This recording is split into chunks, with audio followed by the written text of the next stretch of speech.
महाराज सांगतात, जैसी पतिव्रता नारी दुसरा नयेची अंतरी, चातक पक्षी जया परी तो मेघा वाचोनी स्वेना.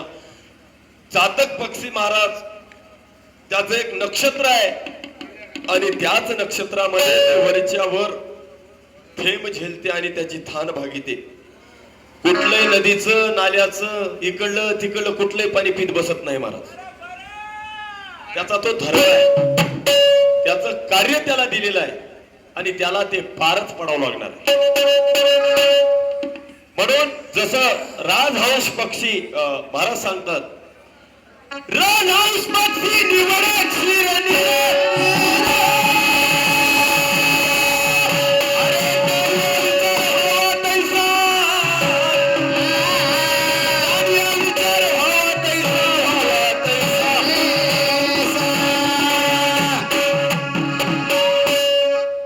जसं राजहंस पक्षी निवडे क्षीर नीर ज्ञानिया, विचार व्हावा तैसा. जगी दैवताची पांजरतिया, डोंब मनोनिया बोंब मोक्ष मार्गी. काय झालंय, खरं चलणं आलंय आणि खोटं टिकणं आलंय. इथंच पेच झालंय. खरं चलायला तयार नाही आणि खोटं टिकायला तयार नाही. बघ, आम्हाला खरं चलवायचं आहे, खरं टिकवायचं आहे, तर आमचा परमार्थ सिद्धीला जाऊ शकतो. अन्यथा महाराज जर खरं चलत नसेल आणि खोटं जर या कर्मभूमीवर टिकत असेल तर ते अधोगतीला नेऊन सोडल्याशिवाय राहणार नाही, याची तुम्ही आम्हाला सर्वांना दक्षता द्यावी लागणार. म्हणून महाराज सांगतात, राजहंस पक्षी निवडे क्षीर नीर ज्ञानिया, विचार व्हावा तैसा. जगी दैवताची पांजरतिया, बोंब मनोनिया बोंब मोक्ष मार्गी. महाराज सांगतात, राजहंस पक्षी दुधातलं दूध एकीकडे काढते आणि दुधात किती दूधवाल्याने पाणी मिसळले ते पाणी एकीकडे काढते. माणसाला सुद्धा त्या दुधातलं पाणी एकीकडे काढता येणार, टाकायला जमते, नाश करायला सगळं जमते या माणसाला, पण ते टाकलेलं डबल काढून घेता येणार. इथं तर गपलं.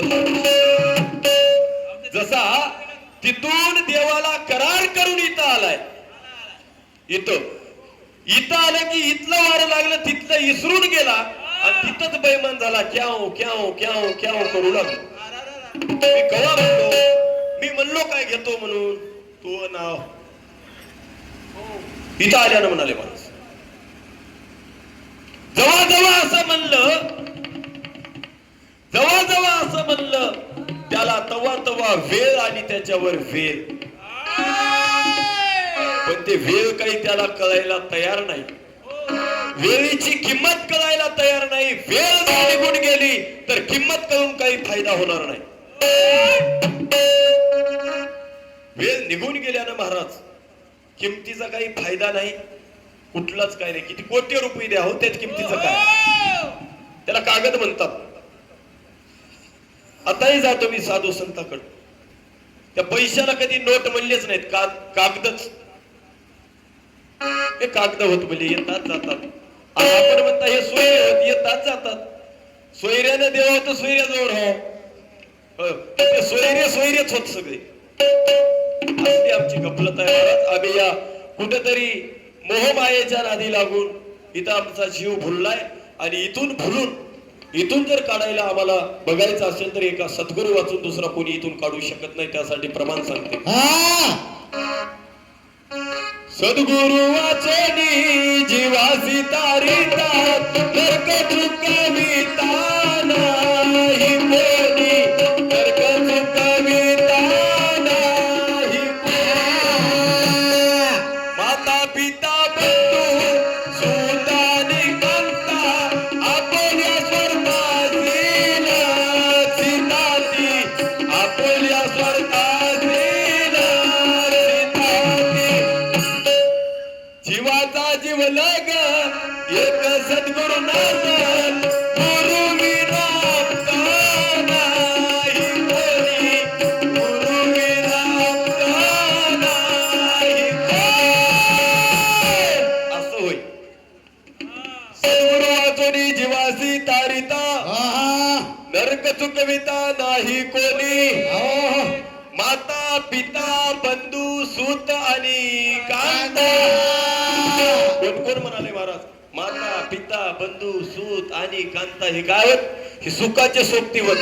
जोपर्यंत मजा कुठेतरी माझ्या कमराला चावी आहे त्या कपाटाची, तिकडेच बोट चाललंय, बाजत पडलंय महाराज, बाजत पडलंय. आणि लेकर बाळ बरं बघणं गेली, बरंच बघायला कोणी तयार नव्हतं. हे काय लावलंय म्हणले, यानं वय झालं, जायना हाले म्हणले खटक्यात. आपल्या मागली बेजारी उठली बा म्हणले. हे हुशार होतं महाराज, हे हुशार होतं. हे असे तर काही बघणार म्हणलं. आता आपल्या आता काय करावं, काहीच नाही. ते कमराची चाबी काढली त्यानं, अशी हाताला येडा मारला आणि ती चाबी अशी बोटात धरली. उगा आलं त्याला, लोक येवो, सून येवो, नातू येवो, त्याला असं करू लागलं बोटवरी. त्या बोटाला चाबी होती त्याची. ते जवळ आले की ते तिकडल्या दरवाजाकडे हात करू लागला, असंच चाबी. यायला वाटलं काहीतरी हा याला आता दवाखान्यात नेवा. कसा राहते महाराज फरक आहे की नाही? काहीतरी हाय गडे बापू आपणाला जाता जाता कमिलेलं सगळं घेऊन जावं काय की, अशी बापूची इच्छा आहे. आणि आपण बापूला खरंच दाखिलं पाहिजे म्हणून महाराज दवाखान्यात नेलं. दवाखान्यात नेल्याच्या नंतर लाख, 1.5 लाख, 2 लाख लोकांचे उचलून घातले याला नीट करायला. डॉक्टर साहेब पैसे किती जाऊ द्या, फक्त एक शब्द आमच्या बापूला आमच्यासाठी बोलायला हवा. हो, कशामध्ये तरी जीव अडकलाय. खरंच काहीतरी आमच्या बापून ठेवलंय. तुम्हाला लागेल तेवढे आम्ही पैसे द्यायला तयार आहात, पण फक्त एकच शब्द बोलाय एवढी ताकद द्या साहेब. डॉक्टर साहेबांना प्रयत्न केले महाराज. डॉक्टरचं कामच पेशंटवर उपचार करणं, प्रयत्न करणं आहे रे. पण त्यानं डॉक्टरनं आधीच सह्या लिहून घेतल्या सगळे. बाबा काही भरोसा नाही उपचार करत असताना, कमी जास्त होते हो, आधी सह्या घ्यायला. आता पहिलं काही नव्हतं तेवढं. पहिले दवाखान्यात नव्हते महाराज आमच्या लोकडुमावांच्या द्यायचे. बघ महाराज दाखविल्याच्या नंतर त्याला घरला आणलं. काहीच घोर नाही म्हणलं डॉक्टर. बोलते म्हणला एक शब्द, बोलणार कसं म्हणलं. बघ महाराज त्याला घरी आणलं. घरी आणल्याच्या नंतर बाबा काय होय बापू तिथं काय होतं, तिकडे बोट करू लागले, ही चाबी दाखवू लागल्या बोटाला. काय आहे म्हणली त्या घरामध्ये, त्या खोलीला होतं महाराज कुलूप, आणि याच्याकडे होती चाबी त्या कुलूपाची. तिथं काय आहे त्या खोलीत, काय आहे बाबा, तुम्ही आम्हाला बरेच वेळा बोट दाखिल्या म्हणून आम्ही एवढे 2-3 लाख रुपये बाबा तुम्हाला खर्च केला. हो, एकच शब्द बोलायसाठी बाबा, एक शब्द बोला की. बाबा म्हणला काही नाही बापू म्हणला, मी गेल्यानं त्या घराचं कुलूप फोडसाल म्हणला तुम्ही, हे मजाच कमरेला चाबी जाईल म्हणला, तिकडं जळून जाईल म्हणला. आणि ते कुलूप फोडल्या तर 50-60 रुपयाला कुलूप आहे म्हणला. कुलूप तुम्हाला भेटणार म्हणला. एवढ्या बारकाने विचार करून यायला एवढा मोठा भरम वाटला महाराज. काय 2.5 कोटी कमवून ठेवले की वाटली. हो अरे म्हणजे हे आधीच जर गेलं असलं, कोणाची कर्जबाजारी होत नव्हती. नुसतं ते कुलूप फोडू नका म्हणून एवढा लय रामायण लागलं महाराज. कसं होईल हो, नुसतं चाबीसाठी कुलूप 50 रुपयाचं येरी जाऊन आणत होते फोडला असलं तरी. पण नाही महाराज, एवढं समजा ते हिताचं मतार होतं गेलेलं. ते एवढं हित त्याला लेकराय बाळायचं. पण तूच संघ काही आणलं नाही, संघ काही नेणार नाही, पण इथल्या इथंच हित तुझं आहे तुझ्यापाशी परी तू जागा चुकलासी. तुकाराम महाराज सांगतात, अजून सांगतात, सद्गुरु वाचोनी सापडे ना सोय, सद्गुरु वाचोनी सापडे ना सोय, धरावे ते पाय आधी आधी. तुकाराम महाराज सांगतात, सद्गुरु वाचोनी सापडे ना सोय, धरावे ते पाय आधी आधी. किंवा ज्ञानदेव मने तरलो तरलो, ज्ञानदेव मने तरलो तरलो, गुरु कृपे. काय महाराज गुरु महाराजांचं भजन आहे. काय भजन, कसं भजन हो. सुंदर असं भजनाच्या खेळीमेळीच्या वातावरणामध्ये महाराज सांगतात, ज्ञान देव मने तरलो तरलो अथा उदरलो गुरु कृपे. गुरु महाराजाची कृपा ज्ञानदेव महाराजावर सुद्धा झाली. तरुण जाण्यासाठी आम्हाला गुरु महाराजाची कृपा फार मोलाची ठरते. आमच्यावर कृपा नसेल तर आम्ही तरुण जाऊ शकत नाही, आम्ही एवढं लई बोलूही शकत नाही, आम्ही भजनातही उभं राहू शकत नाही, पण त्याची कृपा लागते. म्हणून आदरणीय सराचे ध्यान करूया.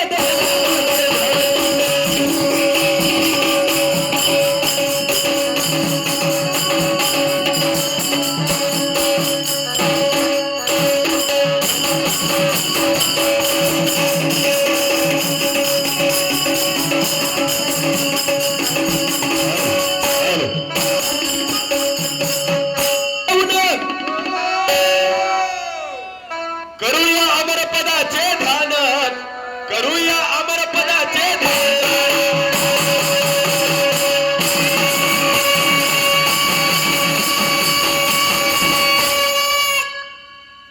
सत्य विचार निश्चय विश्वास ठेवून करूया अमरपदाचे ध्यान, करूया अमरपदाचे ध्यान.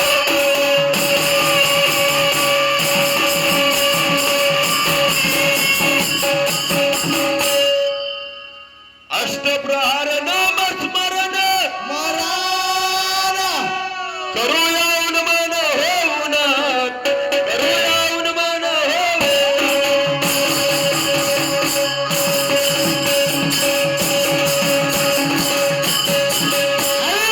महाराज सांगतात, सत्य विचार निश्चय आणि विश्वास.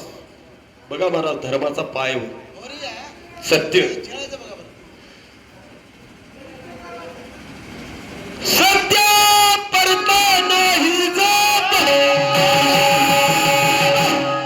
सत्य परता नाही जात. सत्य परता नाही जप, सत्य परता नाही तप. हे जर आम्हाला बघायचं असेल धर्माचा पाय, सत्य विचार आणि निश्चय आणि विश्वास. विश्वास सुद्धा एक पाय.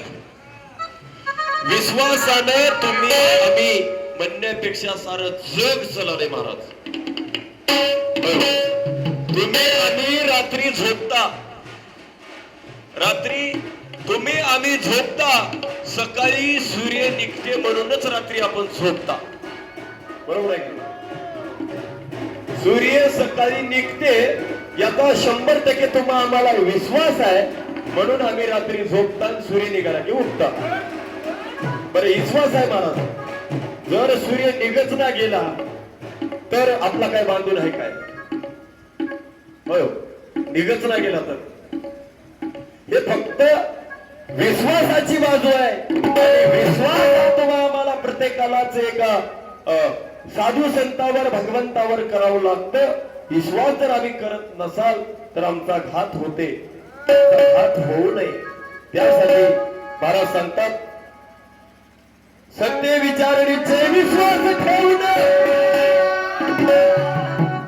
करूया अमरपदाचे ध्यान, करूया अमरपदाचे ध्यान.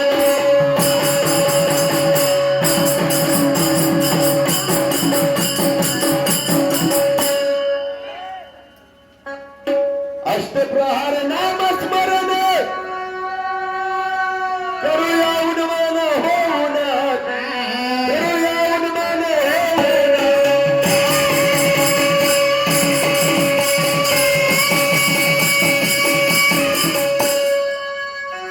अष्टप्रहार नाम स्मरण करूया उन्मान होऊन, करूया उन्मान होऊन.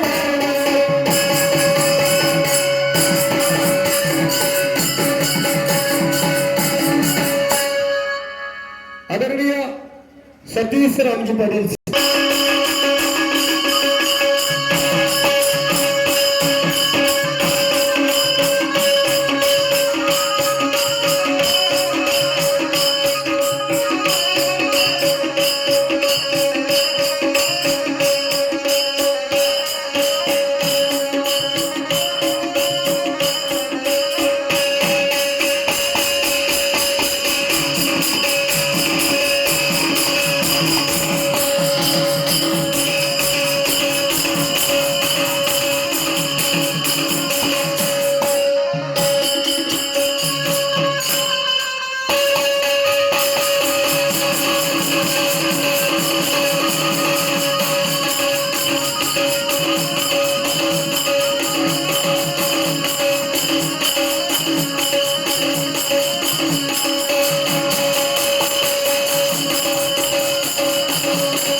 आदरणीय शिवरूपाचा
जन्म मरणाची हरली चिंता कैवल्याचे सुख भोगतात कैवल्याचे सुख भोगतात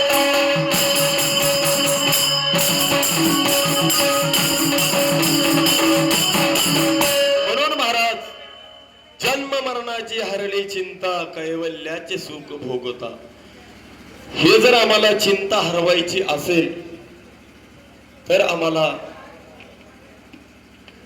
त्या आशेच्या पासापासून आम्हाला वेगळं व्हावं लागतं.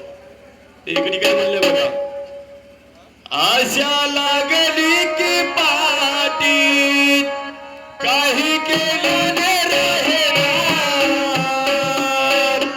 आशा लागली की पाटीत काही केलं आशा लागली की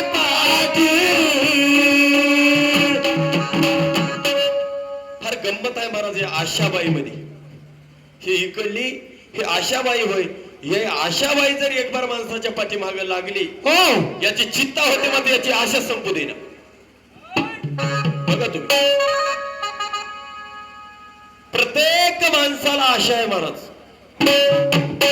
असा कोणीच नाही या जगाच्या पाठीवर की त्याला कशाची आशाच नाही. त्यानं चौकून उठलाय एकटाच राहिला असा कोणी आहे काय? कोणीच नाही. होय त्याला कोणीच नाही. जोपर्यंत त्या आशेचा पाश आम्ही दूर करणार नाही मग आम्हाला ते जिवंत असतानाच करावं लागतं. या शरीरामधून जीव निघून गेल्याच्या नंतर जर ते काढतो म्हणत असेल तर आम्हाला निघणार नाही. ते कशानं काढावं? हे काहीच नाही ना महाराज. नाम कशानं घ्यावं? होय अन्नदान कसं करावं? इथं फार गपलत आहे महाराज. म्हणून आम्हाला या आशेचा पाश काढावा लागतो. 3 ताप लागलेत महाराज. हे आम्हाला बघत बघत बघत बघत आम्हाला जर काढायचं असेल, आमच्या जीवाचं खरंच हित करायचं असेल, तर महाराज त्या मोक्षाच्या दात्याला भेटायचं असेल. एके ठिकाणी महाराज सांगतात, आरती सद्गुरु प्राप्ती सर्व साधन हरपाती, बोलावया उरी नाही अनुभव प्रचिती. आरती सद्गुरु प्राप्ती, आरती सद्गुरु प्राप्ती सर्व साधन हरपती, बोलावया उरी नाही अनुभव प्रचिती. आम्हाला अनुभव येवावा लागतो. बघा तुम्ही, काही माणसं अनुभवानं सांगतात, है की नाही, पण काही माणसाला अनुभव नसतोच महाराज. ते मुळात मग कोणी कडले काही काही काढीत राहतात, है की नाही. त्याला अनुभव लागतो. अनुभवाशिवाय आमची गोष्ट पात्र ठरत नाही. अनुभवानं सांगलेल्या गोष्टी फार वेगळ्या, है की नाही. पण आता ते आपल्याकडे वेळ नाही म्हणा, वेळ कमी आहे, कार्यक्रम आटोपत्या येत आहे, पण हे अनुभवाचं आहे आपल्याकडे. असो म्हणून महाराज सांगतात, आरती सद्गुरु प्राप्ती सर्व साधन हरपती. हे सर्व साधन बंद पडायचे होत. हे का बंद पडायचे होत? आपण बंद पडायचे व्हा, पण ते साधन तर आपोआप बंद पडणारच. आपण मरून जायचे व्हा, हे काय घेऊन बसावं माणूस. बघ, आम्हाला कोणतं साधन कामाला येते? झाले आहे परलोकांतरी काहीतरी पदरी असावी शिदोरी, तेने उजागिरी होईल तुमची मुख दाखवावया.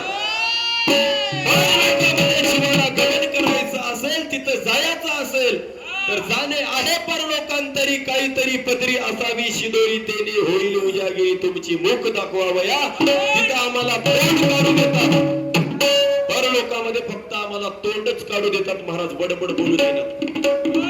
पण आमच्याकडे तिथलं तिकीट, तिथं काय लागते ते आमच्या पदरात शिदोरी लागते.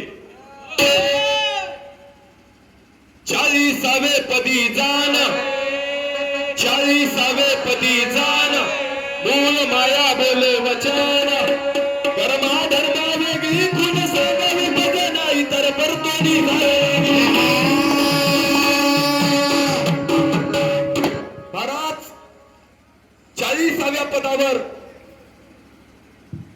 अजरामर सिद्धांतामध्ये महाराज सांगतात, 40वे पदी जाण, मूळ माया बोले वचन, कर्मा धर्मा वेगळी खूण सांगावी मज नाही तर परतोनी जाणं लागे. इथून किती जरी नटून थटून गेला तरी तिथं तिकीट विचारतेच. कर्मातही बसत नाही आणि धर्मातही बसत नाही, अशी तुझ्याकडे जीवेश्वर सांग म्हणजे माया तिथं. हे कर्मातही बसत नाही आणि धर्मातही बसत नाही, इथली खूण आम्हाला नेऊन तिथं टिकवावं लागतं. तेव्हा आम्हाला तिथून पुढं आम्हाला मोकळीक जाता येते महाराज. तो विषय आमची सर्वांची धाव आहे. हा काय त्या देवा आम्हाला याच्यातून काढा. कळालं नाही तेव्हा आम्ही बैमान झाल्या, आमच्या पापाच्या राशी झाल्या, आमचं भक्कं रामायण होऊन गेलो. पण कळाल्यानं तरी देवा आमचं रामायण करू नका. आम्ही काही रामायण करून घ्यायसाठी आल्या नाही, नाही तर आमचं रामायण महाभारत वेगळंच होऊन बसल. देवाला अर्जी करते महाराज, विनंती करते जीव, देवा याच्यात या भानगडीमध्ये आम्हाला ठेवू नका. आता आम्हाला इथून कुठेतरी पुढे घेऊन चला. तुमच्यापाशी एक बार सुख शांतीवर नेऊन सोडा, मग मात्र खरंच डबल इकडं काही अपेक्षा होणार नाही. म्हणून दया क्षमा शांती घेता येते परदैवीचा दाता, येते परदैवीचा.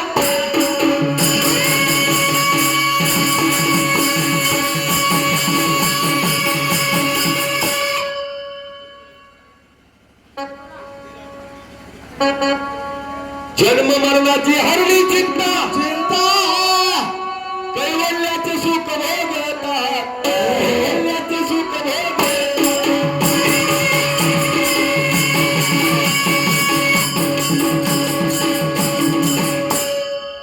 सोडून विश्वरूपाचा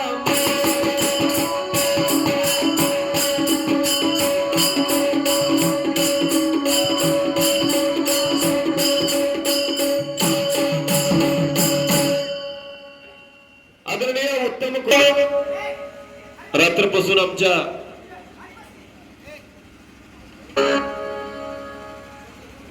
मातोश्री कैवल्यवासी कौशल्याबाई आनंदराव पाटील शिंदे यांच्या तेरवीच्या अनुषंगाने नियोजन रात्रपासून चालू आहे. आज आता नामस्मरणाचा कार्यक्रम जवळपास आटोपत आलेला आहे. कारण आटोपत आलं म्हणजे मजावरच आरती होईल असं नव्हे बरं, त्याला एक संधी द्यायची आहे. होय बरेच पडी हा एक संधी द्यायची आहे. मग दुसरी संधी काही मयाकडे येईना हे मला बसून दिसाले. तुम्हाला दिसाले की नाही? दिसाले? मग दिसाले तरी एक बार सगळे जण देऊन मोकवा त्याने बकल धुतलंय रात्रपासून.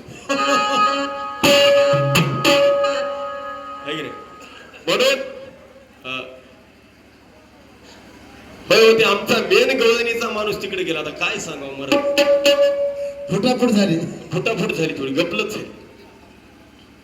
आता इकडून इकडून काहीतरी करून आणावं लागले. मागच का होईना है की नाही?